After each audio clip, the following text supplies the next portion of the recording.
My name is ಪ್ರಾರ್ಥನಾ PK. ನಾನು 5th standard ಓದ್ತಾ ಇದ್ದೀನಿ. ಇದನ್ನು ನನಗೆ ಸಮ್ಮರ್ ಕ್ಯಾಂಪಿಗೆ ಬಂದಾಗ ತುಂಬ ಇಷ್ಟ ಆಯಿತು. ನಾನು ಡ್ಯಾನ್ಸ್ ಇಷ್ಟ ಆಯಿತು. ಗೇಮ್ಸಲ್ಲಿ ನನಗೆ ಮೆಮೊರಿ ಟೆಸ್ಟ್ ಮತ್ತು ಪಿಂಗ್ ಪಾಂಗ್ ಬಾಲ್ಸು ಕಪ್ಸ್ ಎಲ್ಲ ಇಷ್ಟ ಆಯಿತು. ಟ್ರಕ್ಕಿಂಗಲ್ಲಿ ನನಗೆ ಅದು ಚೌಡಮ್ಮನ ಕೆರೆಗೆ ಮತ್ತು ದೇವಸ್ಥಾನ ಅಲ್ಲೆಲ್ಲ ಮೆಮೊರಿ ಪವರ್ ಮಾಡಿಸಿದ್ರು ಮತ್ತು ಅಲ್ಲಿ ಡ್ಯಾನ್ಸು ಮಾಡಿಸಿದ್ರು. ಗುಡ್ಡ ಹತ್ತೋದ್ರಿಂದ ತುಂಬ ಇಷ್ಟ ಆಯಿತು.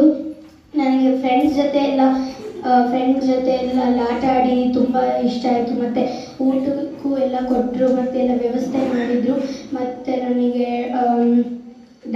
ಡ್ಯಾನ್ಸ್ ಇಷ್ಟ ಆಯಿತು, ಗೇಮ್ಸ್ ಇಷ್ಟ ಆಯಿತು. ಪಾಟ್ ಪೇಂಟಿಂಗಲ್ಲಿ ತುಂಬ ಇಷ್ಟ ಆಯಿತು. ಕ್ರಾಫ್ಟಲ್ಲಿ ಏರೋಪ್ಲೇನ್ ಇಷ್ಟ ಆಯಿತು. ನಾನು ಇನ್ನೊಂದು ಹೇಳಬೇಕು ಅಂದರೆ ಈ ತಲ್ಲಣ ಸಿದಿರುವ ಮನವೇ ಈ ಬುಕ್ಕಿಂದ ನಾವು ಸಂಸ್ಕಾರ ಕಲ್ತ್ಕೊಂಡ್ವಿ. ಹೇಗೆ ಅಚೀವ್ ಮಾಡಬೇಕು ಅಂತ ಇದರಲ್ಲಿ ವೇಸ್ ಇತ್ತು. ಮತ್ತು ನಾನು DC ಆಗಬೇಕು ಅಂತ ಇದ್ದೀನಿ ಮತ್ತು ಅಚೀವ್ ಮಾಡೋದು ಇದರಲ್ಲಿದೆ. Thank you Riddhi foundation trust, thank you Riddhi Mata, thank you summer camp.